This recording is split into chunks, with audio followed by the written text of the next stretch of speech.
Hello everyone, this is Mohit Advocate from the Merit Law Group and welcome back to another video. And in this lecture we will study भारतीय न्याय संहिता 2023. ठीक है, इससे पहले वाले lectures में मैंने फ्रॉम सेक्शन 1 टू सेक्शन 101 ठीक है पढ़ा दिए हैं, लेकिन हम सेक्शन 101 जो मर्डर पढ़ रहे हैं अब मर्डर जो हम प्रावधान पढ़ रहे हैं उसकी मैंने कल वाले लेक्चर में पूरी की पूरी मर्डर के ABCD क्लोजेस करवा दिए थे. ठीक है, सारे के सारे इलस्ट्रेशंस के साथ समझाया था कि भाई क्या मर्डर बनेगा, क्या कल्पेबल होमिसाइड से मर्डर में एक्स्ट्रा एलिमेंट्स दे रखे जो मर्डर को मतलब एक्स्ट्रा बनाता है, मतलब कल्पेबल होमिसाइड से डिफरेंशिएट करता है. ठीक है, वो मैंने आपको बता दिए थे. और हमने पढ़ा था सारा के सारे एक्सेप्शन 1 हमने पढ़ा था कल, ग्रेव एंड सडन प्रोवोकेशन पढ़ा था. आज हमारी बारी है कि हम पढ़ेंगे एक्सेप्शन 2 से हम कंटिन्यू करेंगे और हम एक्सेप्शन 5 तक आज करेंगे और हम फिर पनिशमेंट फॉर मर्डर देखेंगे और हम ट्रांसफ़र ऑफ मैलिस का भी आज प्रावधान पढ़ लेंगे. ठीक है, अब देखिए सेक्शन 101 मर्डर का मैं एक्सेप्शन 2 से कंटिन्यू कर रहा हूँ क्योंकि आज हमें यहीं से कंटिन्यू करना है. कल वाली वीडियो में हमने एक्सेप्शन 1 तक पूरा कर लिया था. अब देखिए exception 2 of section 101 murder. Culpable homicide is not murder, तो कल्पेबल होमिसाइड मर्डर नहीं है. ठीक है, if the offender in the exercise of in good faith of the right of private defence of person और प्रॉपर्टी, कि जो offender है जिसने की एक व्यक्ति की हत्या कर दी है, तो उस ऑफेंडर जो बना पड़ा है एक केस में, उसने क्या किया है, अपने आत्मरक्षा के अधिकार का प्रयोग किया था. और वो आत्मरक्षा के अधिकार का प्रयोग करते हुए एक ऑफेंडर और आत्मरक्षा का अधिकार उसने किस चीज़ का किया था, to protect, to defend his body और टू डिफेंड हिज प्रॉपर्टी. ठीक है, तो क्या हुआ, exceeds the power given to him by law. तो अब जो ऑफेंडर है जिस पर अब एक केस हुआ पड़ा है, उस ऑफेंडर ने मतलब पहले उस पर हमला हो रहा था, अब उसने अगर अपना आत्मरक्षा का अधिकार प्रयोग कर ठीक है एक व्यक्ति को मौत के घाट एक व्यक्ति की हत्या कर दी, और सिर्फ आत्मरक्षा के अधिकार के प्रयोग करते हुए, और आत्मरक्षा का अधिकार किस चीज़ का, to defend his body and to defend his property. ठीक है, इन दोनों में से किसी का भी, लेकिन उसने क्या किया, exceeds the power given to him by law. जो व्यक्ति आत्मरक्षा का अधिकार कर रहा है, उसने जो कानून ने उसको आत्मरक्षा के अधिकार की जो शक्ति दी हुई है, उसने उन पावर्स को, उसने कानून की उन शक्तियों को जो आत्मरक्षा में दी जाती है उनको एक्सीड कर लिया, मतलब वो आगे बढ़ गया. अब देखिए, and causes the death of the person against whom he is exercising such right of defense without premeditation. और फिर उस व्यक्ति ने जिसने राइट ऑफ प्राइवेट डिफेंस का इस्तेमाल किया था, अपना आत्मरक्षा का अधिकार का इस्तेमाल किया था, उसने एक व्यक्ति की हत्या कर दी है, मतलब उसकी मृत्यु कोज कर दी है, और against whom he is exercising such right of defense, और उसकी ही करी है जिसके विरुद्ध जिसके खिलाफ वो अपनी आत्मरक्षा का अधिकार प्रयोग कर रहा था. ठीक है, एंड सबसे इम्पोर्टेंट, विदाउट प्री मेडिटेशन, और कोई भी उसने प्रायर प्लानिंग नहीं की थी और कोई भी सोची समझी उसका ये एक्ट नहीं था, एकदम से उसके ऊपर अटैक हुआ और उसने अपना right of private defence to defend his body और प्रॉपर्टी इस्तेमाल किया. लेकिन अब क्या हुआ, ऐसा इस्तेमाल किया कि भाई उसको अब गोल्डन स्केल्स में नापना नहीं आता था कि मैं कैसा ब्लो मारूंगा, मैं कैसा एक एक्ट करूंगा ताकि मेरी बॉडी बच जाए, मेरे को चोट ना लगे, दूसरे व्यक्ति को चोट लग जाए जो अग्रेसर असेलेंट है. ठीक है, तो अब विदाउट प्री मेडिटेशन हुआ है कि कोई भी सोची समझी चाल नहीं थी. जिस व्यक्ति ने राइट ऑफ प्राइवेट डिफेंस अपना इस्तेमाल किया है, उसने कोई भी चालबाजी नहीं की है राइट ऑफ प्राइवेट डिफेंस इस्तेमाल करते हुए. और फिर विदाउट प्री मेडिटेशन मतलब without prior planning, without any preparation, उसने right of private defence suddenly इस्तेमाल किया और सडनली फिर एक व्यक्ति की डेथ कोज कर दी है. तो इसमें हमारा कीवर्ड है विदाउट प्री मेडिटेशन. ठीक है, कोई भी उस ऑफेंडर ने जिस पे अब मर्डर का चार्ज लगा हुआ है, उसने कोई भी प्री मेडिटेशन नहीं की थी, मतलब कोई भी उसने प्लानिंग नहीं की थी जब वो राइट ऑफ प्राइवेट डिफेंस इस्तेमाल करता. अब देखिए, and without any intention of doing more harm then is necessary for the purpose of such defence. और कोई विदाउट प्री मेडिटेशन मतलब कोई प्रायर प्लानिंग भी नहीं थी, और साथ में क्या नहीं था, कोई भी ऐसी इंटेंशन नहीं थी. वो इंटेंशन भी उसके मानसिकता से, उसके माइंड से मिसिंग थी. कौन सी वाली, of doing more harm then is necessary for the purpose of such defence, कि मैं ज़्यादा हार्म कोज कर दूँ इस व्यक्ति को जो मेरे ऊपर अग्रेसर असेलेंट मेरे ऊपर एक्ट कर रहा है, और मैं अपना राइट ऑफ प्राइवेट डिफेंस इस्तेमाल कर रहा हूँ.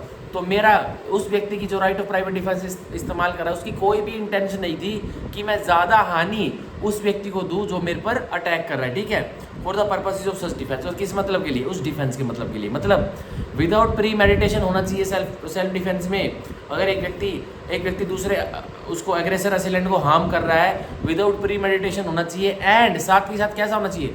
Without intention of causing more harm, ठीक है, without any intention of doing any harm then is necessary for the purpose of the defence.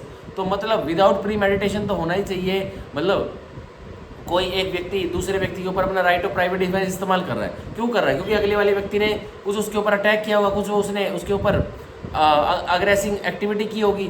तो अब एक व्यक्ति भाई अपने राइट ऑफ प्राइवेट डिफेंस का इस्तेमाल करके अपनी बॉडी या प्रॉपर्टी को तो बचा ही सकता है। तो क्या कह रहा है कि एक व्यक्ति ने राइट ऑफ प्राइवेट डिफेंस इस्तेमाल किया ना, पर उसने कोई भी प्लानिंग नहीं करी थी कि वो व्यक्ति मेरे को अटैक करेगा और मैं उसको तुरंत मार ही दूंगा। नहीं, ऐसा कुछ भी नहीं था। ये एलिमेंट मिसिंग है। मतलब pre meditation, prior planning missing है कि कोई भी प्लानिंग नहीं होती और एकदम से सडन एक्ट हुआ और उसने जैसे ही रिवर्ट बैक किया अपना self right of private defence में, तो उस व्यक्ति की डेथ हो गई।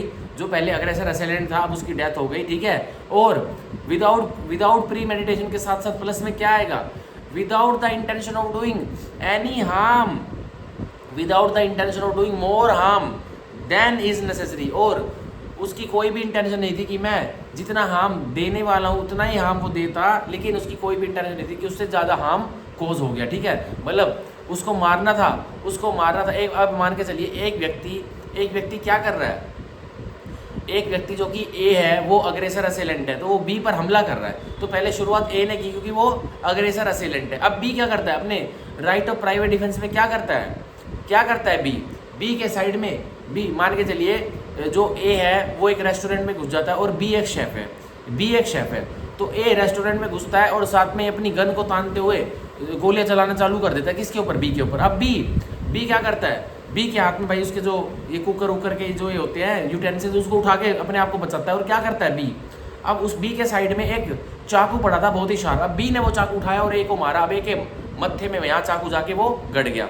अब ए मर गया। तो ये क्या है? क्या आप कहोगे कि बी ने यहाँ ज़्यादा हार्म कोज कर दिया जो कि उसको नहीं करना चाहिए था? अरे नहीं, ये तो फिट एग्जांपल है। यहाँ राइट ऑफ प्राइवेट डिफेंस बिल्कुल मिलेगा बी को, और बी पर कोई भी उसको मुकदमा तो दर्ज होगा, तभी तो वो राइट ऑफ प्राइवेट डिफेंस का डिफेंस लेगा, फिर उसको बाइज्जत बरी कर दिया जाएगा। तो यही है। अब ए ने जो बी के ऊपर अटैक किया उस शेफ के ऊपर, ठीक है, उस रेस्टोरेंट में, तो बी ने क्या किया? अपने राइट ऑफ प्राइवेट डिफेंस में वो चाकू फेंक के मारा और ए जो अग्रेसर असेलेंट था, जो गोलियां चला तो वार था रेस्टोरेंट में, उसके माथे में जाके वो चाकू गड़ गया। तो अब क्या यहाँ पे बी के पार्ट पे कोई भी प्री मेडिटेशन थी? बी ने प्लानिंग कर रखी थी कि ए आएगा गोली चलाते हुए और मैं यही चाकू उठा के उसके सर में मारूंगा? नहीं, ऐसा नहीं था ना। तो यही कह रखा है कि अब हमारे बी उस शेफ को एक्सेप्शन 2 का भी फायदा मिल जाएगा और राइट ऑफ प्राइवेट डिफेंस में तो वो बच ही जाता, ठीक है। तो ये है हमारा एक्सेप्शन 2। अब हम इसकी एक इलस्ट्रेशन पढ़ते हैं। और एक्सेप्शन 2 के जो लेटर पार्ट है विदाउट प्री मेडिटेशन के साथ साथ यह भी इंपॉर्टेंट है, ठीक है। विदाउट प्री मेडिटेशन, एंड जो लिखा हुआ है, एंड का मतलब प्लस होता है। और क्या है? विदाउट एनी इंटेंशन, की कोई भी ऐसा इरादा नहीं था। कैसा इरादा नहीं था? जो एक व्यक्ति राइट ऑफ प्राइवेट डिफेंस इस्तेमाल कर रहा है, कैसा?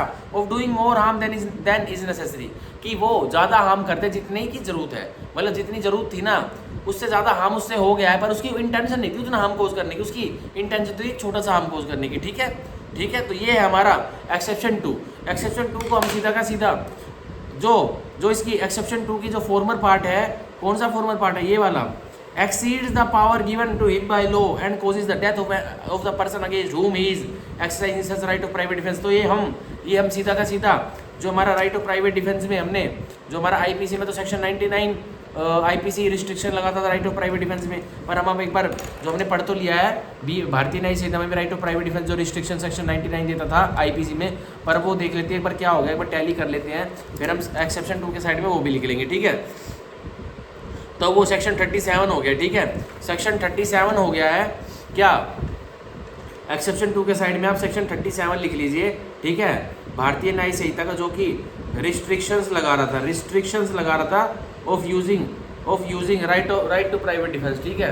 तो ये हमारा हो गया है। अब एक्सेप्शन 2 ऑफ सेक्शन 101 मर्डर की इलस्ट्रेशन पढ़ते हैं, इससे हमें और ये एक्सेप्शन 2 समझ में आ जाएगी, ठीक है। अब किसी एक व्यक्ति का एक्ट एक्सेप्शन 2 में पड़ गया ना, फॉल कर गया, तो मर्डर की सज़ा कभी नहीं हो सकती। ओनली सज़ा किसकी होगी, या तो culpable homicide not amounting to murder की होगी ऑब्वियसली, अगर हम मर्डर का एग्जामिनेशन कर रहे हैं। अगर वो एक पर्टिकुलर व्यक्ति का, जो मैंने अभी एग्जाम्पल दिया कि ए रेस्टोरेंट में घुसा और घुसते के साथ एक शेफ पर उसने फायरिंग चालू कर दी। अब शेफ ने जैसे अपनी जान बचाई, यूटेंसिल्स को कवर, मतलब यूटेंसिल्स को अपने आगे शील्ड बनाकर और उसने बी ने जो एक चाकू रखा था उस शेफ के साइड में, वही ए जो शूटर था, असेलेंट था, एग्रेसर था, उसके माथे पे मारा वो चाकू देकर। तो अब क्या हुआ, यहाँ एक्सेप्शन 2 का उसको फायदा तो जब मिलेगा जब उसके ऊपर क्या, culpable homicide not amounting to murder prove हो चुका है, अब उसको मर्डर की एग्जामिनेशन कर रही है। पर हमारा ये वाला एग्जाम्पल तो सीधा right to protect, right to guard private body था, ठीक है, right of private defence of body था, ठीक है। तो इसमें तो उसको बाइज्जत बरी कर दिया जाएगा इस एग्जाम्पल में। तो बी को, जो शेफ था, उसको तो culpable homicide not amounting to murder की भी सजा नहीं मिलेगी, ठीक है। तो ये एग्जाम्पल हम उसमें ले सकते हैं।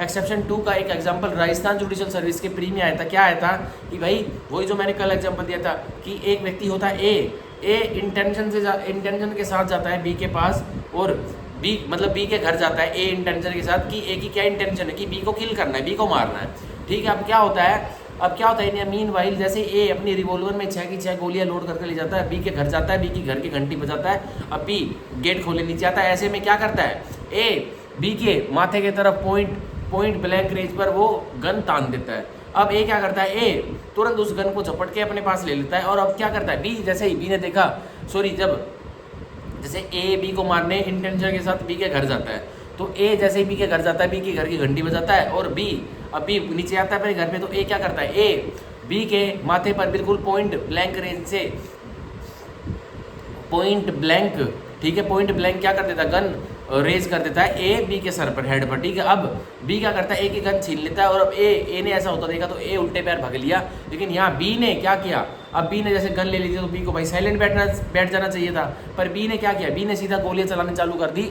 ए जो गन लेके आया था बी ने वो मतलब छीन ली, और बी ने उसी ए की गन से उसको मार दिया। मतलब ए भाग रहा था कि भाई बी ने मेरी गन ले ली तो मैं भाग जाता हूँ, तो बी ने अब क्या किया, ए को गोलियां मार दी और ए को मार दिया, जो उसको मारने आया था।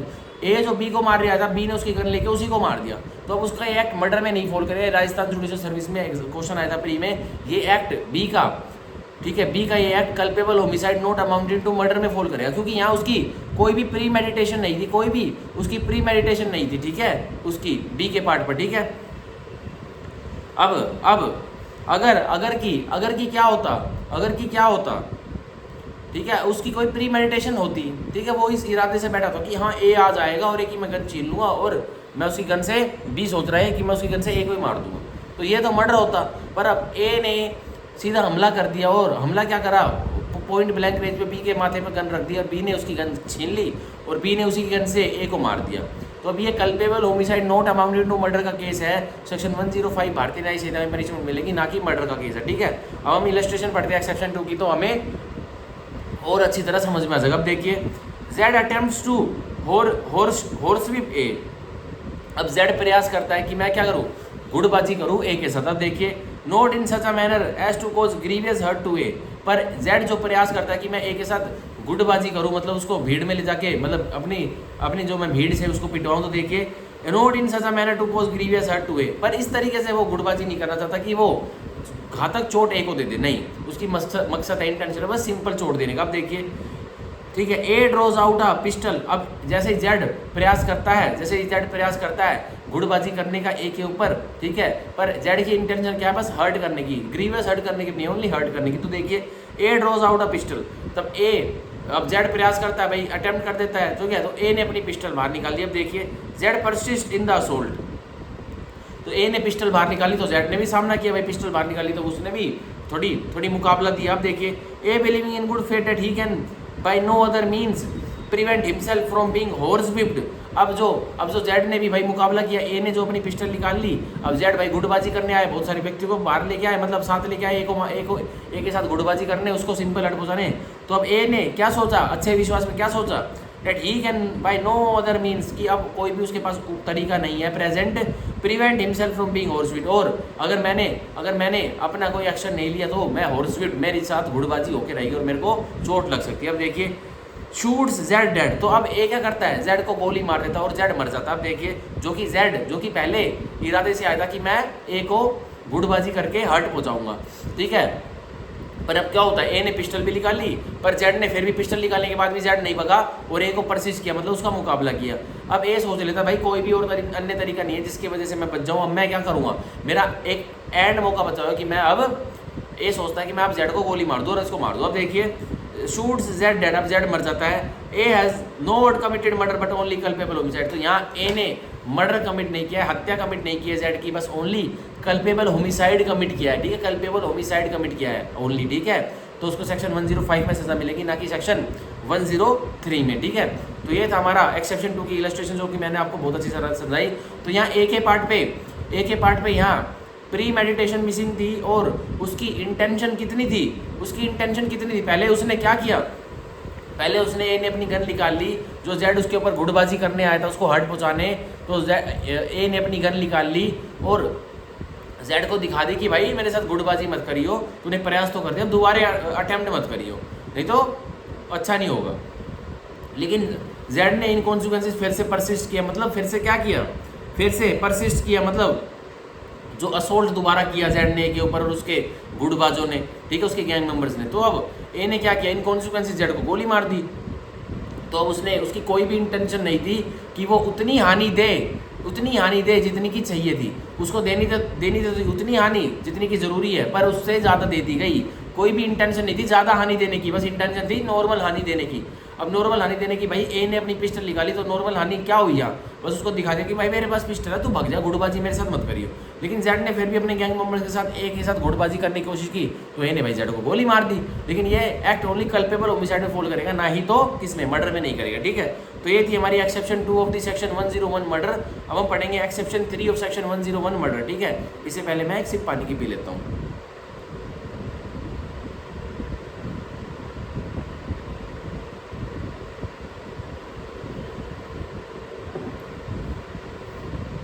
अब एक्सेप्शन 3 पढ़ते हैं हम ऑफ सेक्शन 101। देखिए जो कहती है, culpable homicide is not murder, जो एक ह्यूमन किलिंग हुई है, कल्पेबल होमिसाइड हुआ है, वो मर्डर नहीं है। कब, if the offender being a public servant और एडिंग अ पब्लिक सर्वेंट, अगर कि जो ऑफेंडर है जिसके ऊपर मर्डर का चार्ज लगाया गया है, वो ऑफेंडर क्या है, एक सरकारी कर्मचारी है, या फिर वो ऑफेंडर जिसके ऊपर मर्डर का चार्ज लगा वो एक ऐसा व्यक्ति है जो कि सरकारी कर्मचारी की मदद कर रहा था। अब देखिए, ठीक है, acting for the advancement of public justice, और वो सरकारी कर्मचारी या वो व्यक्ति जो सरकारी कर्मचारी की एड कर रहा है, ठीक है, मदद कर रहा है, वो किस मकसद के लिए काम कर रहे थे, पब्लिक जस्टिस, मतलब जनता जनार्दन के न्याय के लिए काम कर रहे थे। फॉर एग्जांपल पुलिस डिपार्टमेंट, ठीक है। आप देखिए, exceeds the power given to him by law, और वो सरकारी कर्मचारी और वो व्यक्ति जो सरकारी कर्मचारी को एड कर रहा है, वो एक्सीड कर जाते हैं एक शक्ति जो कि कानून ने उन्हें दे रखी है, ठीक है। अब कानून ने उन्हें क्या शक्ति दे रखी है, पुलिस वालों को, पुलिस डिपार्टमेंट को, कि भाई कोई भी अपराधी अपराध कर देता है तो आपके पास रिपोर्ट आती है, तो आप उसको, अगर कोग्निजेबल ऑफेंस है तो आप उसको अरेस्ट कर लो विदाउट वारंट, अगर नॉन कोग्निजेबल ऑफेंस है तो आप मैजिस्ट्रेट के पास इन्फॉर्मेंट को रेफर कर दो और वो और उसके साथ एक पुलिस वाले को भेज दो, वो आपको इन्वेस्टिगेशन ऑर्डर अरेस्ट वारंट दे देगा, तो आप दब कर लो। लेकिन एक क्या होता है, एक पुलिस वाला क्या करता है, एक्सीड कर जाता है पावर, जो उसको गिरफ्तारी तो करनी थी पर वो गिरफ्तारी नहीं करता, अब एक व्यक्ति की हत्या ही कर देता गिरफ्तारी करते वक्त। आप देखिए, and causes death by doing an act which he in good faith believes to be lawful and necessary for the due discharge of his duty as such public servant and without ill will towards the person whose death is caused। अब सरकारी कर्मचारी है वो व्यक्ति जो सरकारी कर्मचारी की एड कर रहा है और एडवांसमेंट के लिए पब्लिक जस्टिस की वो क्या करते हैं, exceeds the power given to him by law, आगे बढ़ जाते हैं सरकारी कर्मचारी, जो उसको कानून ने ताकत दे रखी है उसको भी लांग जाते हैं, उसको भी पार कर जाते हैं, और क्या होता है, and causes death by doing an act, और वो हत्या कर बैठता है सरकारी कर्मचारी एक एक्ट कर क्या मतलब, सीधा एक एक्ट कर मतलब एक कार्य कर, जिससे क्या होता है, विच ही इन गुड फेथ, और जो वो एक्ट करता है सरकारी कर्मचारी, वो अच्छे विश्वास में क्या सोचता है, believes to be lawful and necessary, वो सोचता है कि ये जो मैं एक्ट कर रहा हूँ इस ऑफेंडर के ऊपर जिसको मैं पकड़ने आया हूँ, ये एक्ट, ये कार्य अच्छे विश्वास से वो क्या सोचता है, ये लॉफुल है, मतलब कानूनी ठीक है, कानून की नज़रों में ठीक है, एंड नेसेसरी, कानून की नज़रों में ठीक तो है, एंड प्लस नेसेसरी, जरूरी भी है, ठीक है, for the due discharge of his duty.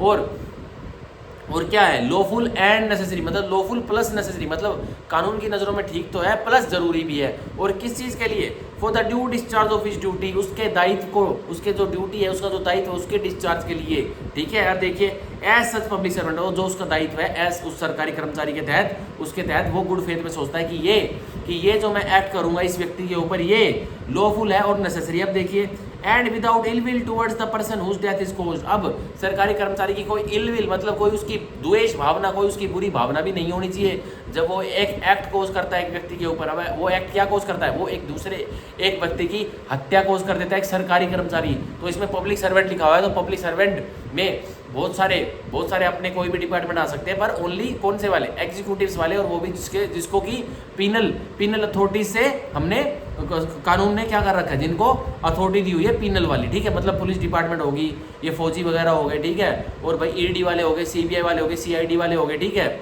और वही कौन से होते हैं, और भी जो ये पीनल प्रोविजन है, जो ये अरेस्ट वगैरह करने की पावर रखते हैं, यही वाले हैं, ठीक है। अब ये नहीं है कि सरकारी कर्मचारी तो भाई, सरकारी कर्मचारी तो कौन है, सरकारी कर्मचारी तो डॉक्टर भी है क्या, डॉक्टर ऐसा कर सकता है, डॉक्टर ऐसा कर सकता है क्या, किसी व्यक्ति को मार सकता है क्या वो जानबूझकर? अगर जानबूझकर मारेगा तो उसका एक्ट भाई दूसरे में मर्डर में फॉल ही करेगा, लेकिन क्या उसको डिफेंस मिलेगा? नहीं मिलेगा कभी भी। तो ये हमारी एक्सेप्शन 3 हुई, जो कि सरकारी कर्मचारी के ऊपर थी, कि सरकारी कर्मचारी एडवांसमेंट, मतलब बेटरमेंट, और बेटरमेंट किसकी, पब्लिक जस्टिस के लिए काम कर रहा है, और कुछ ऐसा एक्ट कर बैठता है अच्छे विश्वास में, यह समझते हुए कि ये एक्ट मेरा लॉफुल है एंड नेसेसरी है। किस चीज़ के लिए, जो मैं दायित्व डिस्चार्ज कर रहा हूँ अपने इस सरकारी कर्मचारी के तहत, उसके लिए इस व्यक्ति के ऊपर ये एक्ट करना जरूरी है, और ये कानूनी, मतलब लॉफुल है और नेसेसरी है, एंड नेसेसरी है, ठीक है। और अच्छे विश्वास में क्या, और वो क्या करता है, विदाउट कोई इल विल, कोई उसका द्वेष भावना नहीं है उस व्यक्ति के प्रति जिसकी वो डेथ करने वाला, ठीक है। तो सरकारी कर्मचारी को एक्सेप्शन मिल जाएगी, exception 3 of the section 101 murder की, ठीक है। तो हम इसमें बस only advancement of public justice को अंडरलाइन कर लेंगे, ठीक है, और बीइंग अ पब्लिक सर्वेंट को अंडरलाइन कर लेंगे, और एडिंग को अंडरलाइन कर लेंगे, गुड फेथ को अंडरलाइन कर लेंगे, और लॉफुल एंड नेसेसरी को हम गोला लगा लेंगे, ठीक है। तो एक्सेप्शन 3 हमारी यहाँ खत्म होती है। अब इसके साइड में एक और छोटी सी वो लिख लीजिए, फॉर इंस्टेंस, मतलब एग्जांपल के रूप में लिख लीजिए पुलिस डिपार्टमेंट, ठीक है, पुलिस डिपार्टमेंट लिख लीजिए, ठीक है, सीबीआई लिख लीजिए, ईडी लिख लीजिए, एटसेट्रा लिख लीजिए, और लिख लीजिए एनकाउंटर केसेस, ठीक है। तो एक्सेप्शन 3 का ये पुलिस वाले जो भी फेक एनकाउंटर केसेस कर देते हैं, वो सबसे पहले एक्सेप्शन 3 ऑफ दिस मर्डर के जो सेक्शन 101 मर्डर है उसकी एक्सेप्शन 3 की तरफ ही भागते हैं कि हमें एक्सेप्शन मिल जाए, मतलब हमें डिफेंस मिल जाए एक्सेप्शन 3 का, ठीक है। पर मिलना होता तो मिल जाता है भाई, जो सर्कमस्टांसेस ऐसे होते हैं, ठीक है, फैक्ट्स एंड सर्कमस्टांसेस सच्चे हो तो मिल जाता है, अगर झूठे उन्होंने खुद डेवलप किए हैं, खुद उन्होंने शैम क्रिएट किया तो नहीं मिलता है, ठीक है। तो पुलिस वालों के मैंने खूब देखी है, उम्र कैद की खूब सजा हुई पड़ी है, ठीक है, बहुतों को। तो ये हमारा हुआ exception 3 of the section 101 murder. अब हम पढ़ेंगे एक्सेप्शन 4, जो कि बताती है culpable homicide is not murder.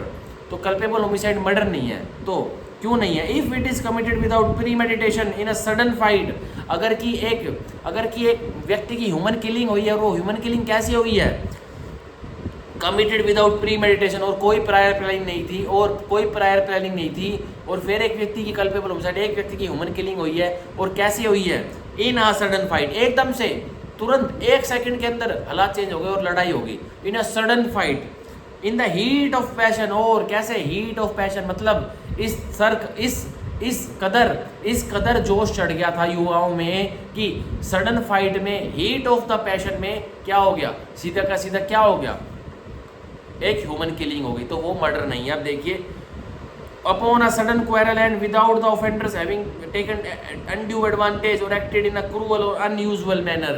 तो ये एक्सेप्शन 4 बहुत इंपॉर्टेंट, अब दोबारा पढ़ता हूँ। Culpable homicide is not murder, culpable homicide murder नहीं है।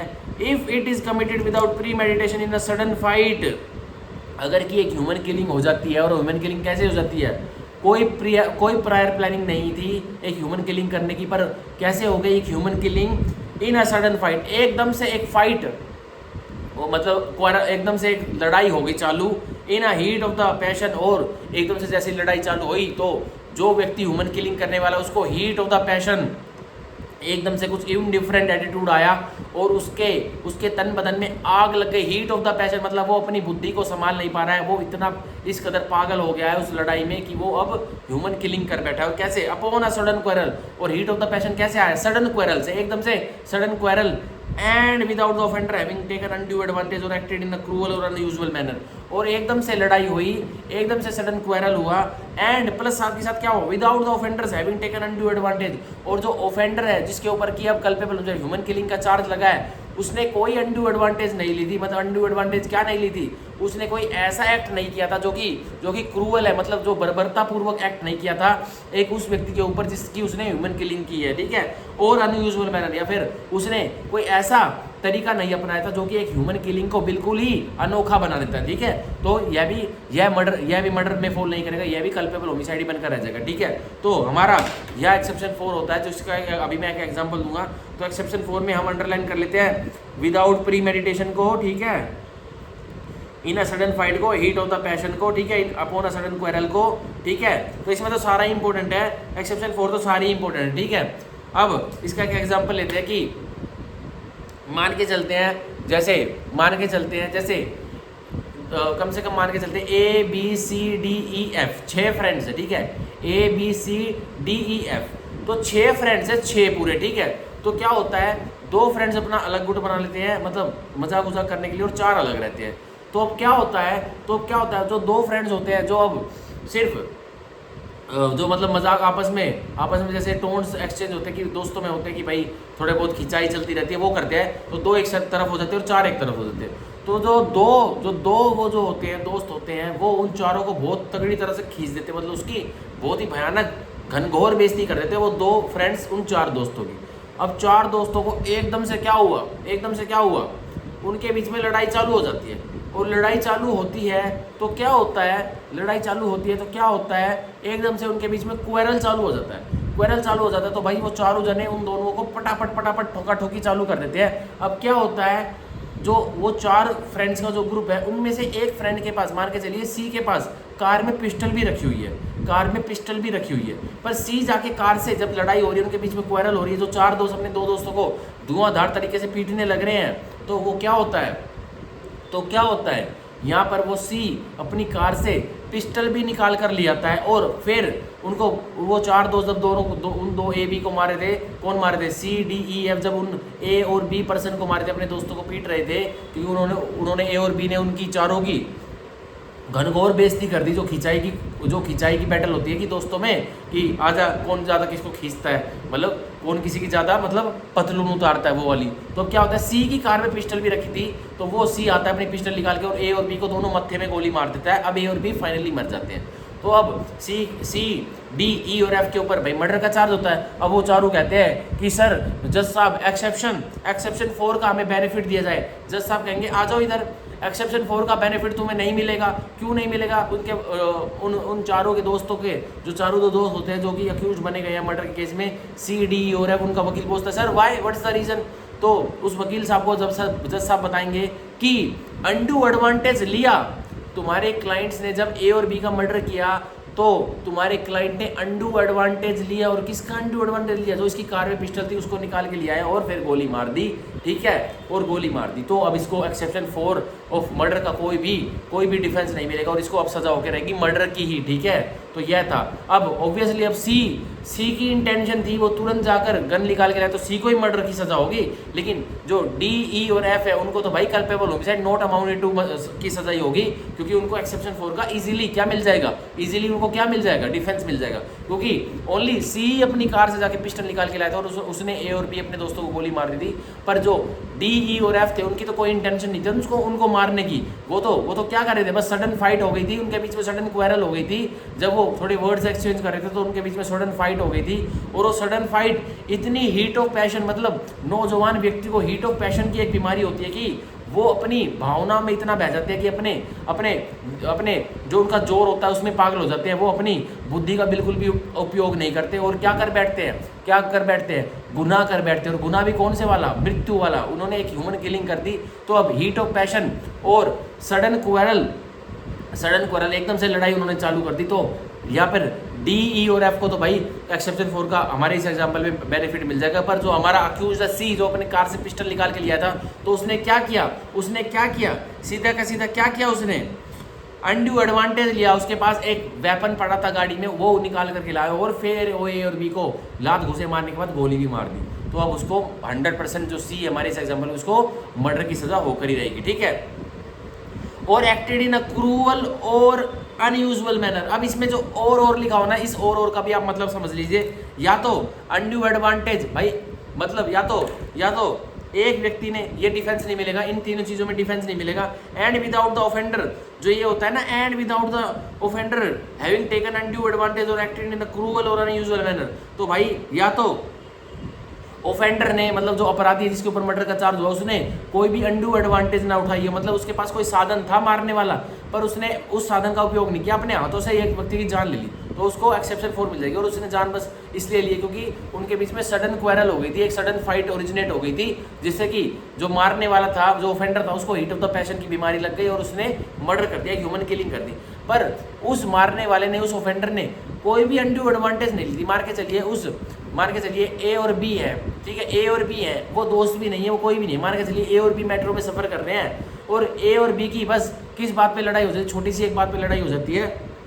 मान के चलिए मेट्रो में भीड़ तो होती है, ए बस बी को कंधे से पुश कर देता है और कहता है अरे साइड में बैठ जाना। अब बी को बहुत गुस्सा आ जाता है, बी क्या करता है, तुरंत उनकी लड़ाई चालू हो जाती है, फटाफट मेट्रो में बड़ाबड़ चालू हो जाता है, लड़ाई चालू हो जाती है, लात घूंसे बजने। तो अब क्या होता है, जो बी है, अब जो ए ने बी को पुश करा, अब बी उसको ए को मारने चालू हो गया। अब ए ने क्या करा, ए था भाई सरदार जी, ए के पास उसकी किरपान थी, ए ने किरपान निकाली और बी की छाती में दे मारी।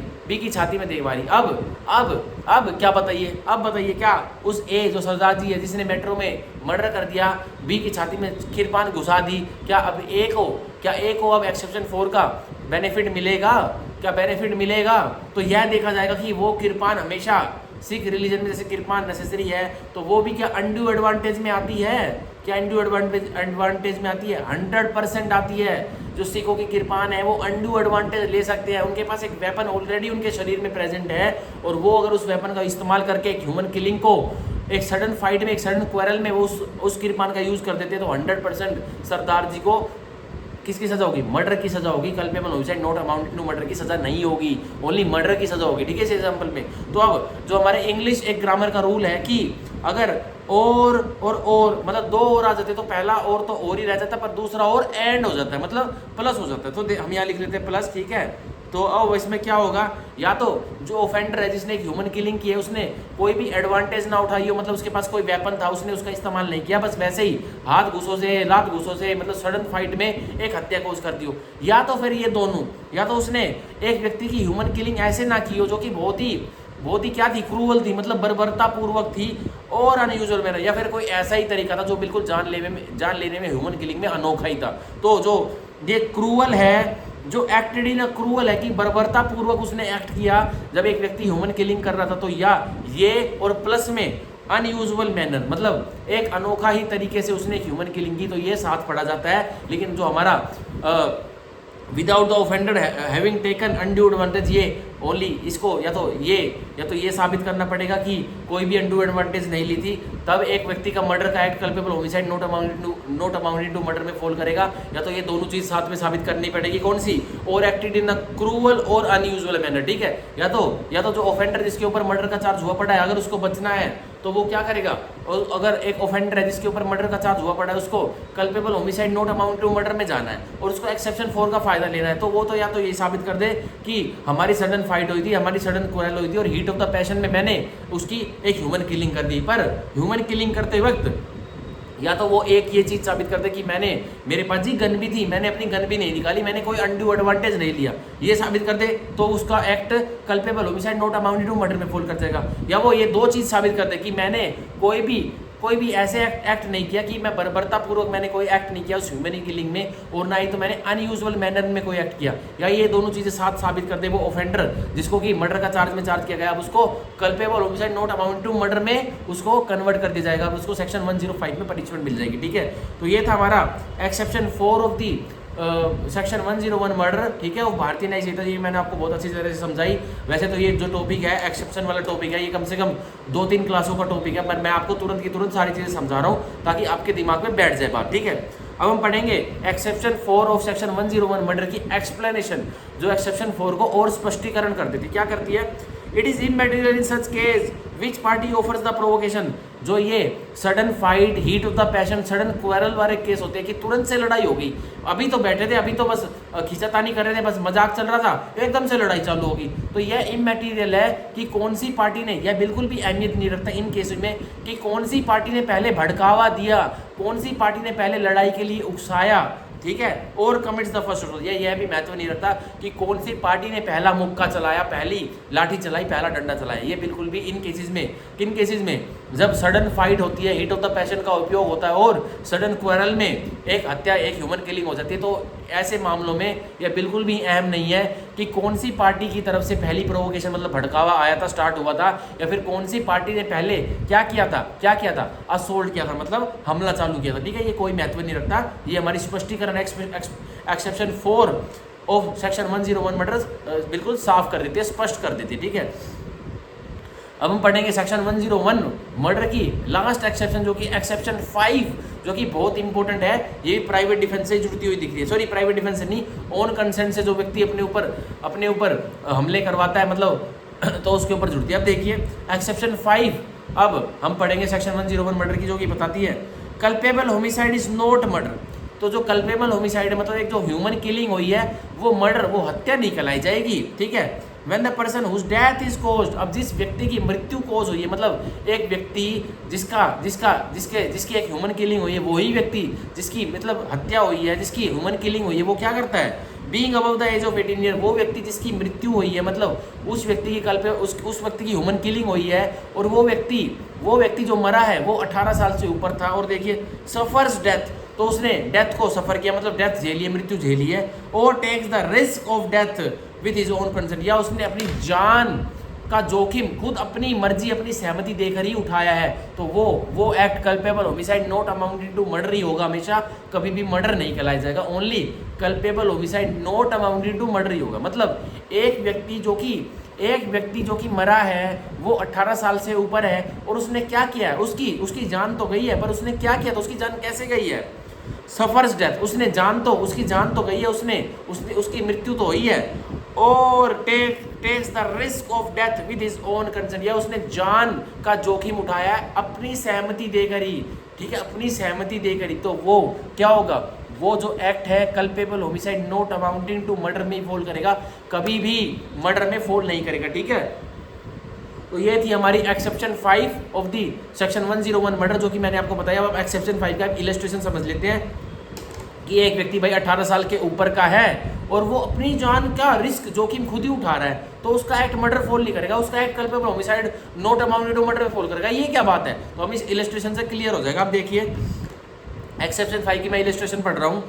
ए बाय इंस्टिगेशन, तो ए क्या करता है, भड़कावा देता है, ए मतलब उकसाता है। देखिए voluntary cause is Z a child to commit suicide, तो ए भड़कावा देता है एक बच्चे को, मतलब ए जो है वो भड़कावा देता है और स्वइच्छा से एक बच्चे को भड़कावा देता है, किसको, जेड, ठीक है, वॉलंटरी कॉज इज जेड। ए है जो एक व्यक्ति है और एक व्यक्ति ए भड़कावा देता है, उकसाता है, किसको, अब स्वयं इच्छा से उकसाता है, मतलब कोई और उसको नहीं बता रहा कि जेड को उकसा, वो खुद उकसा रहा है। क्या उकसा रहा है कि जेड एक जो बच्चा है कि तू क्या कर ले, तू क्या कर ले, तू आत्महत्या कर ले। अब देखिए हेयर ऑन अकाउंट ऑफ जेड्स यूथ, तो जब ए ने भड़काया जेड को जो कि एक बच्चा है, ठीक है, तो यहाँ देखिए हेयर ऑन अकाउंट ऑफ जेड्स यूथ, तो यहाँ भाई जेड तो बच्चा है, यूथ है, तो देखिए he was incapable of giving consent of his own death, तो यहाँ क्या हुआ, भाई जेड तो सक्षम नहीं था क्योंकि जेड यूथ था, बच्चा था, वो बालक था, 18 साल से कम का था, ठीक है।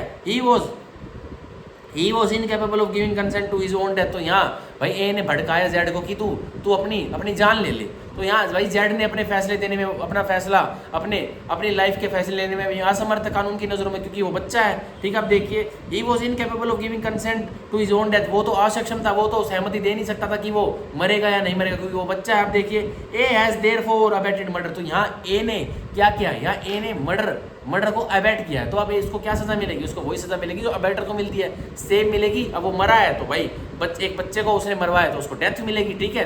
तो ये हमारा वो इलस्ट्रेशन जिसमें कि साफ साफ क्या बताया है कि एक व्यक्ति जो मरा है उस व्यक्ति ने क्या किया है, उस व्यक्ति ने क्या किया है, जो व्यक्ति जो मरा है वो 18 साल से ऊपर है, और जो व्यक्ति 18 साल से ऊपर का है उसने खुद क्या किया, उसने सफर्स डेथ, तो जानबूझकर डेथ सफर की है, मतलब डेथ को चूमा है जानबूझकर उस व्यक्ति ने जो 18 साल के ऊपर का था, और टेक्स द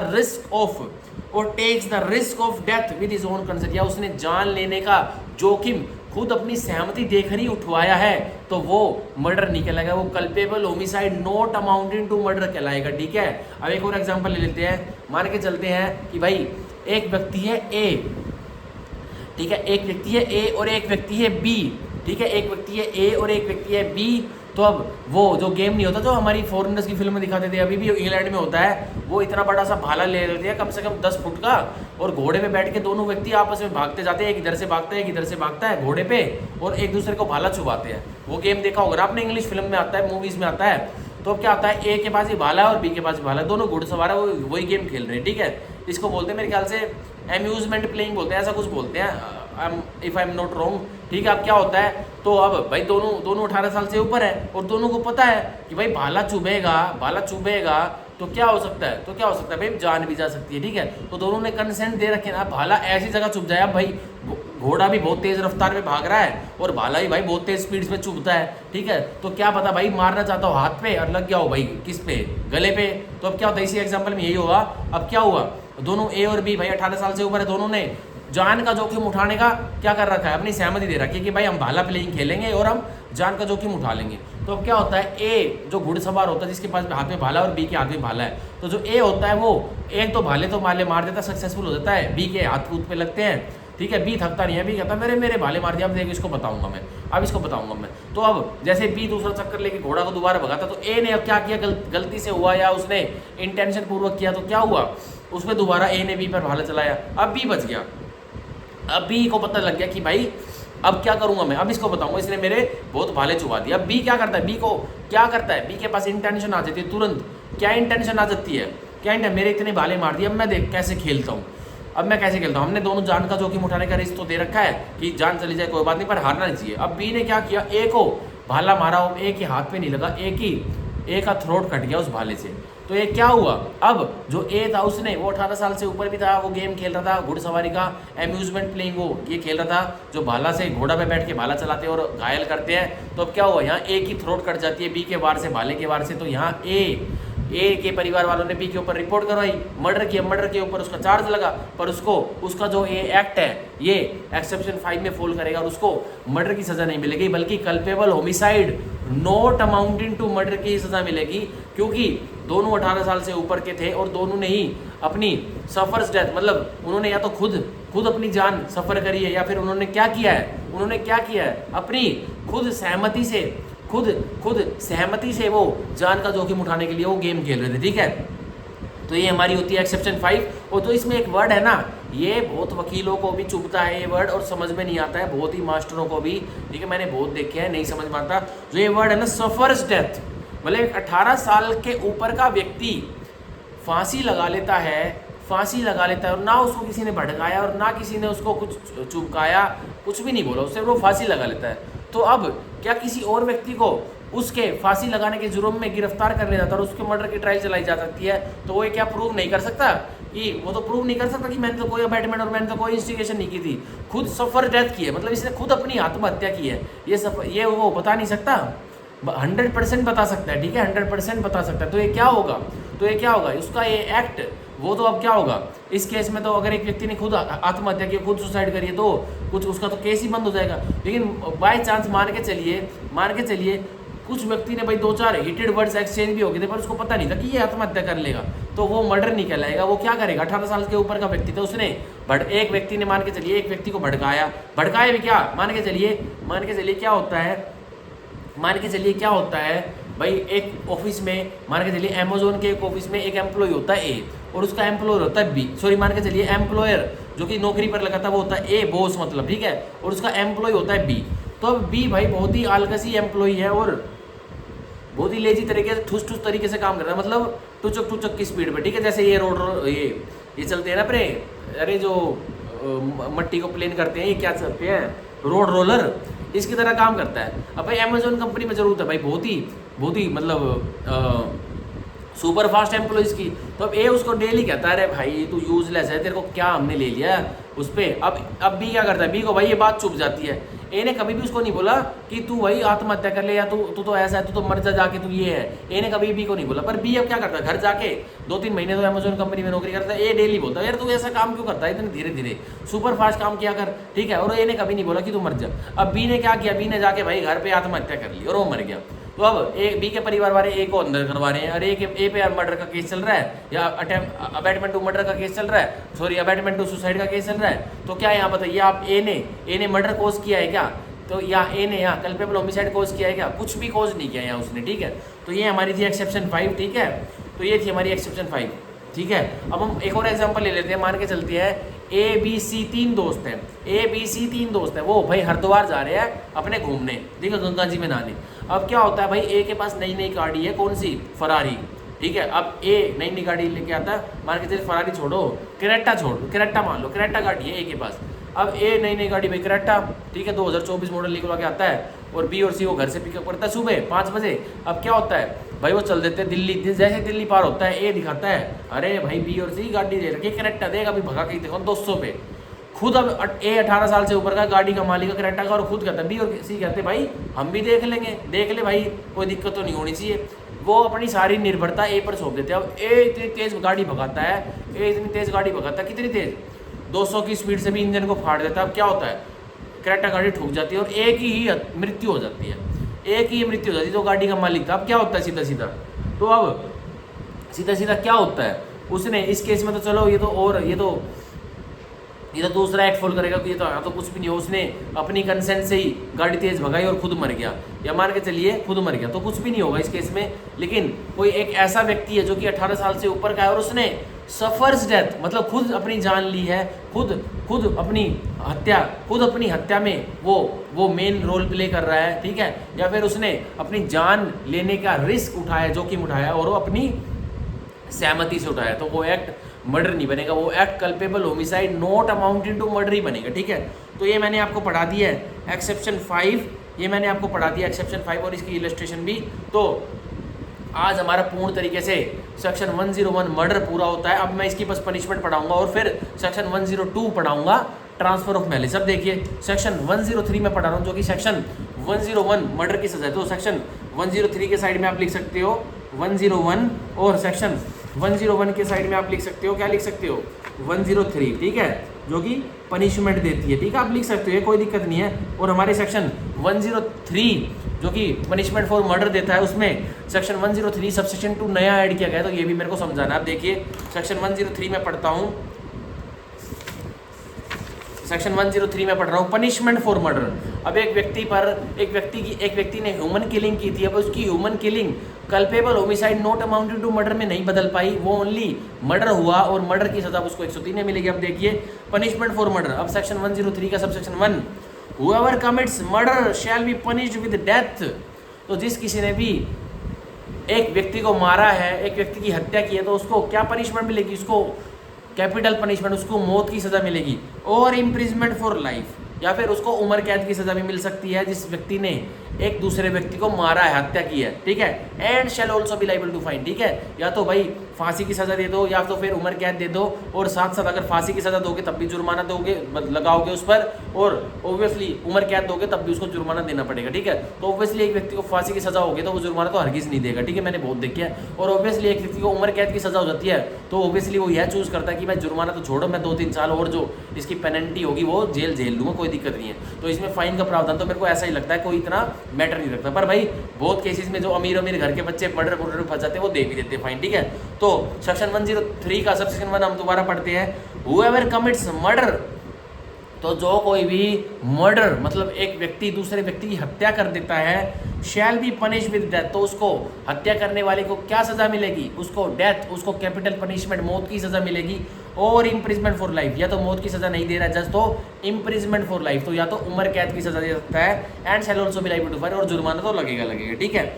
अब हम पढ़ते हैं सेक्शन 103 का सब सेक्शन 2 जो कि मॉब लिंचिंग की बात करता है। मतलब भीड़ ने बहुत सारी भीड़ ने, मतलब 5 से अधिक व्यक्तियों ने भीड़ बनाकर, एक झुंड बनाकर, एक जट्टाबंदी बनाकर एक व्यक्ति को मार दिया, तो वो मॉब लिंचिंग होती है कि भाई भीड़ का कोई चेहरा नहीं होता। पर सेक्शन 103 सबसेक्शन 2 में अब भीड़ का भी चेहरा हो गया है। मॉब लिंचिंग सेक्शन 103 सबसेक्शन 2 में पनिशेबल। अब देखिए, व्हेन अ ग्रुप ऑफ 5 और मोर पर्सन्स, तो अब मॉब लिंचिंग में कितने व्यक्ति होने चाहिए? मिनिमम 5 होने चाहिए और मैक्सिमम 5 से ज़्यादा, चाहे कितने भी हो। अब देखिए, तो हम इसको गोला लगा लेते हैं और ग्रुप को भी अंडरलाइन कर लेते हैं और गोला लगा लेते हैं 5 और मोर पर्सन्स पे 100%। अब ये पूछा जाएगा पीटी एग्जाम में कि मॉब लिंचिंग में कितने व्यक्ति चाहिए, तो मिनिमम 5 चाहिए और मैक्सिमम चाहे 5 से ज़्यादा कितने भी हो। अब देखिए, व्हेन अ ग्रुप ऑफ 5 और मोर पर्सन्स, जब ग्रुप, एक जट्टाबंदी, एक ग्रुप मतलब एक व्यक्तियों का समूह, और वो व्यक्तियों का समूह 5 व्यक्ति या 5 से ऊपर का समूह, तो वो क्या करते हैं? Acting in concert. और वो व्यक्तियों का समूह जो 5 व्यक्ति से ऊपर का समूह है, वो एक कंसर्ट मतलब एक षड्यंत्र, मतलब एक ही चीज में लगे हुए हैं, मतलब उनको एक ही कंसर्ट इंजॉय करना है, मतलब एक उनका कॉमन कंसर्ट है।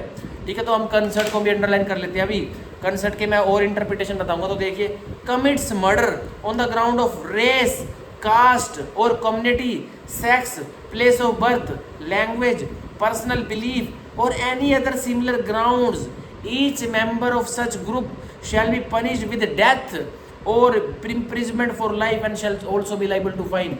अब एक जो ग्रुप है, एक जो जट्टाबंदी है, जो ग्रुप है, जो समूह है पब्लिक का 5 या 5 से ज़्यादा व्यक्तियों का, वो एक हत्या कोज कर देते हैं। ठीक है, तो अब क्या होगा? वो हत्या कोज कर देते हैं और हत्या का आधार क्या होता है कि 5 या 5 से ज़्यादा व्यक्तियों का समूह, उनका एक ही कंसर्ट है, मतलब वो एक ही कारनामे में लगे हुए हैं और वो क्या करते हैं?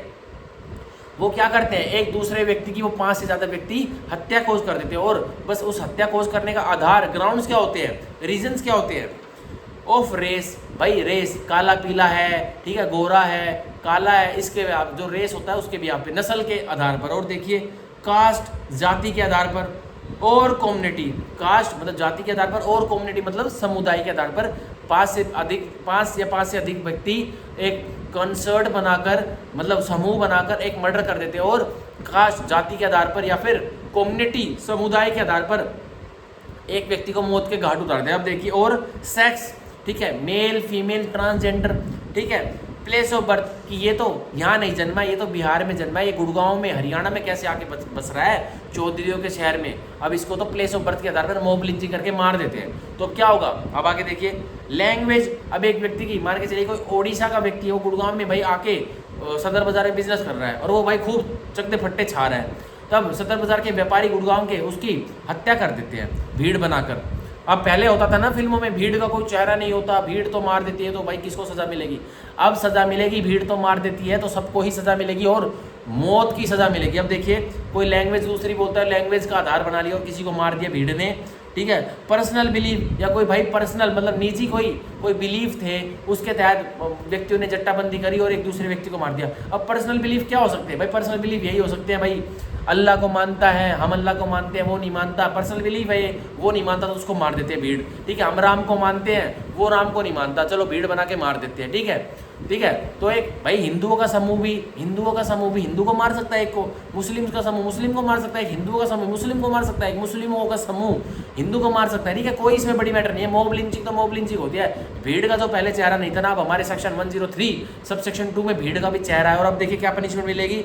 और एनी अदर सिमिलर ग्राउंड्स, या फिर कोई और इनसे मिलते जुलते और आधार हैं, जैसे मैंने आधार बताए, रेस, कास्ट और community, sex, place of birth, language, personal belief, तो इनसे लाइक मिलता हुआ कोई और आधार है, उसके तहत एक व्यक्ति की हत्या कर दी जाती है 5 या 5 से अधिक व्यक्ति द्वारा। आप देखिए, each person of such group, तो हर एक व्यक्ति उस ग्रुप का जिसमें 5 से अधिक व्यक्ति शामिल है और वो एक कंसर्ट के तहत एक व्यक्ति की हत्या कर देते, तो ईच पर्सन, हर एक को, ठीक है, शैल बी पनिश, तो हर एक को क्या पनिशमेंट दी जाएगी? विद डेथ, या तो उसको कैपिटल पनिशमेंट दो और विद इम्प्रिजमेंट फॉर लाइफ, या फिर उसको उम्र कैद दो, and shall also be liable to fine, और जुर्माना तो मैंडेटरी लगेगा। ठीक है, तो मॉब लिंचिंग अब जो करते हैं, जो पहले हम बताते थे, फिल्मों में सुनते थे कि भीड़ ने हम न्यूज़ में भी सुनते हैं भाई, आज तक भी सुनते आ रहे थे कि भीड़ ने मार दिया, भीड़ का कोई चेहरा नहीं होता, अब किसको सजा मिलेगी भाई? नहीं, जो भी अब पकड़ में आया और उस भीड़ में वो शामिल था, उस जट्टेबंदी में, उस ग्रुप में वो शामिल था, और वो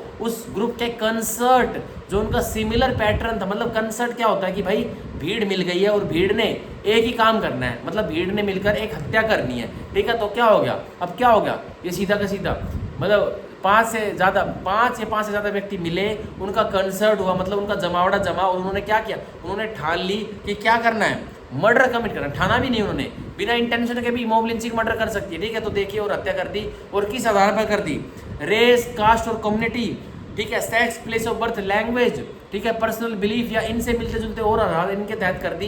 तो उस हर एक व्यक्ति जो उस ग्रुप का हिस्सा था, जिसने एक व्यक्ति की मर्डर की है, तो उसको डेथ की सजा मिलेगी, या फिर इम्प्रिजमेंट फॉर लाइफ, उम्र कैद की सजा मिलेगी, या फिर फांसी की सजा मिलेगी, and shall also B life fine, या जुर्माना लगेगा, ठीक है।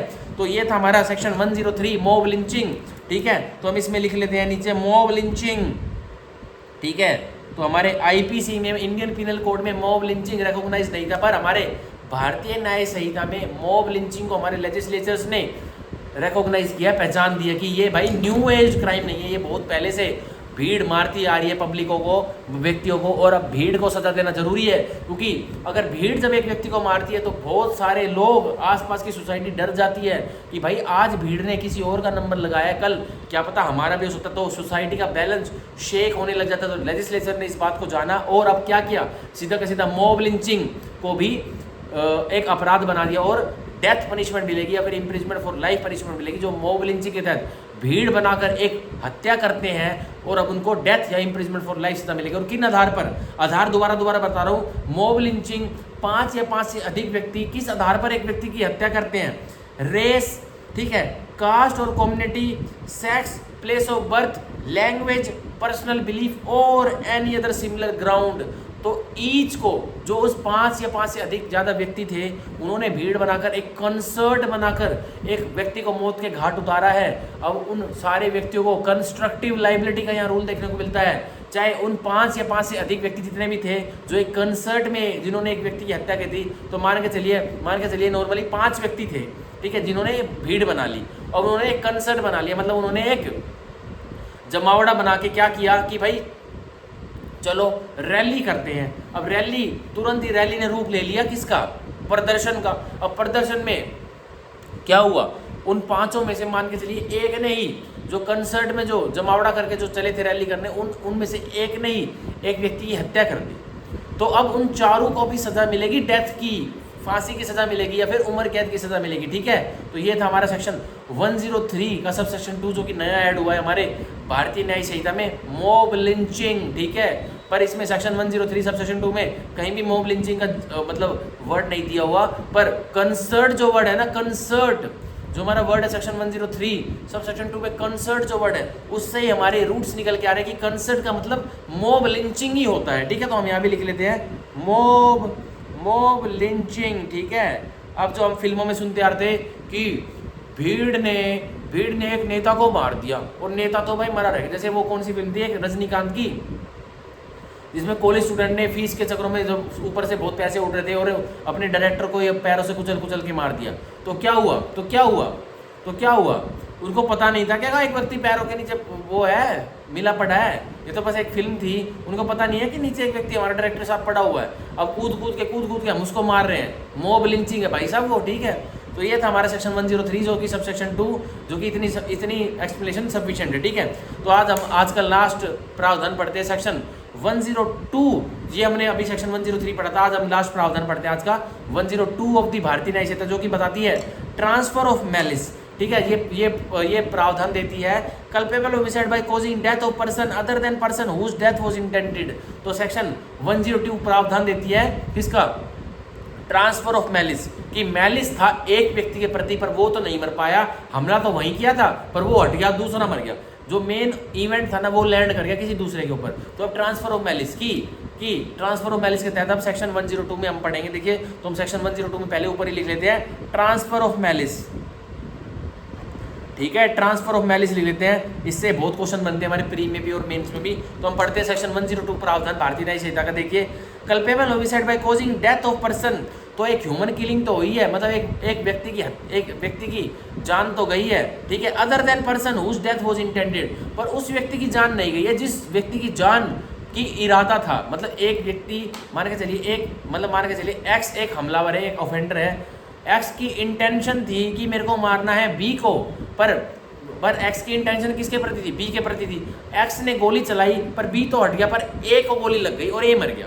तो अब क्या एक्स को क्या मर्डर की सज़ा मिलेगी? क्या एक्स को अब क्या सज़ा मिलेगी? तो हमें सेक्शन 102 में बताया गया है कि अब जो एक्स की इंटेंशन थी कि वो बी को मारना चाहता था, अब बी तो हट गया, पर ऑफेंस जो गोली थी वो लैंड कर गई ए के मत्थे पे, ए मर गया। तो अब सिमिलर इंटेंशन जो एक्स की ए के बी के प्रति थी, अब वही सिमिलर इंटेंशन एक्स की ए के प्रति भी करो और एक्स को सजा दो, ठीक है। इसको बोलते हैं ट्रांसफर ऑफ मैलिस, छोटी छोटी भाषा में मैंने आपको ये बताया मोटे मोटे शब्दों में। अब हम पढ़ते हैं सेक्शन 102 की बॉडी। देखिए, if a person by doing anything which he intends, अगर कि एक व्यक्ति कुछ भी ऐसा काम करता है जो कि उसने इरादा बनाया हुआ है, ठीक है, और knows to be likely to cause death, या फिर उसने कुछ भी एक ऐसा काम किया जिससे जान जा सकती है, मतलब जान जाएगी, सॉरी इंटेंशन है तो जान जाएगी।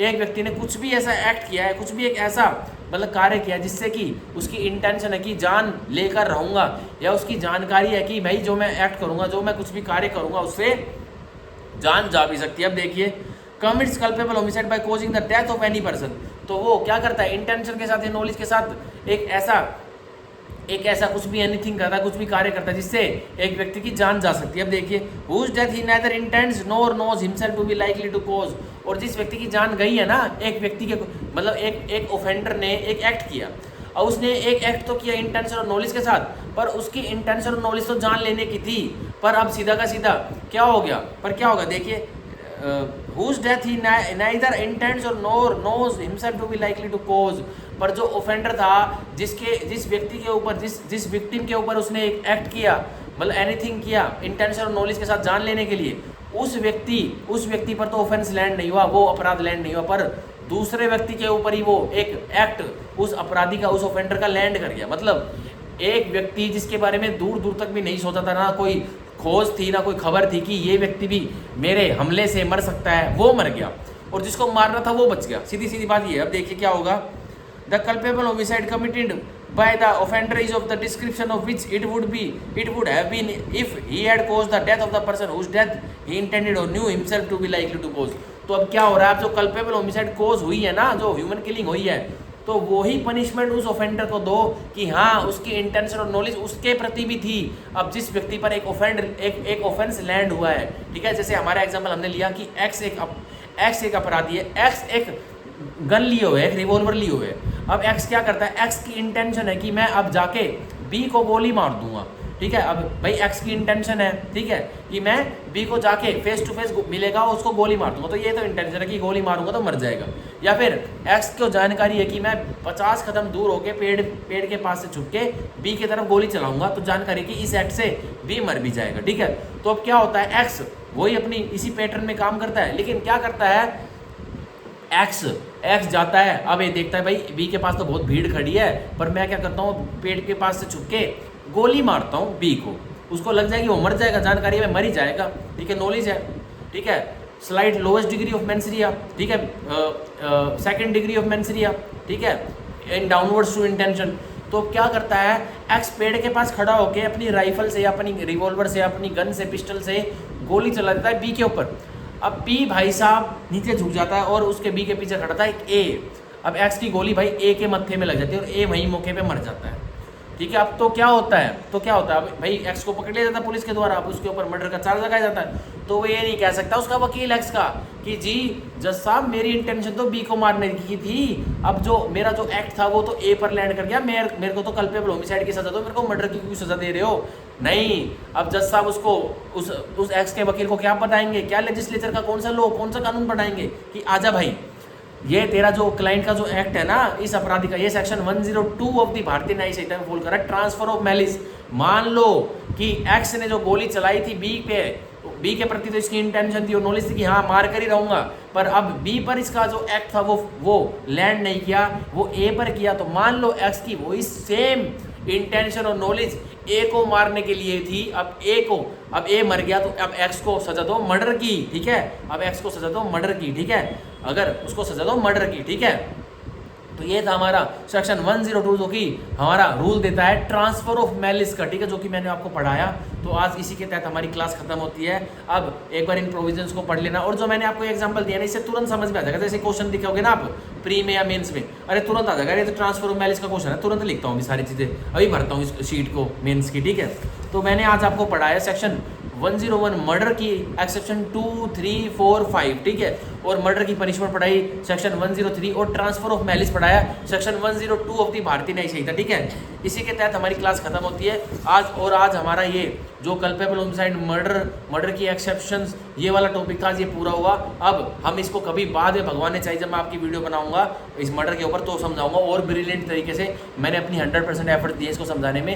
तो अब हम कल से क्या करेंगे, जो हमारे और प्रावधान बच गए, जैसे हमने बीच में 103 छोड़ दिया, फिर हमारा सीधा 106 से हम प्रावधान चालू करेंगे, क्योंकि ये मैंने कनेक्टेड प्रोविजंस थे जो हमारे of offences affecting human body वाले, वो मैंने आपको पढ़ा दिए। जैसे कौन कौन सा पढ़ाया मैंने, पहले तो आपको कल्पेबल होमिसाइड पढ़ाया, फिर कल्पेबल होमिसाइड की सजा पढ़ाई 105 में, ठीक है। पहले तो मैंने आपको सेक्शन 100 पढ़ाया, फिर 105 पढ़ाया, ठीक है। फिर 105 के बाद मैंने सीधा आपको पढ़ाया 101 के बाद मैंने आपको सीधा पढ़ाया क्या 103 पढ़ाया। 103 के बाद मैंने आपको सीधा पढ़ाया 102 ट्रांसफर ऑफ मैलिस। अब हमारा कौन सा रह गया, सीधा यही रह गए, ठीक है। 106 वाले प्रावधान रहेंगे, वो हम of offences affecting human body का कल से चालू करेंगे, ठीक है।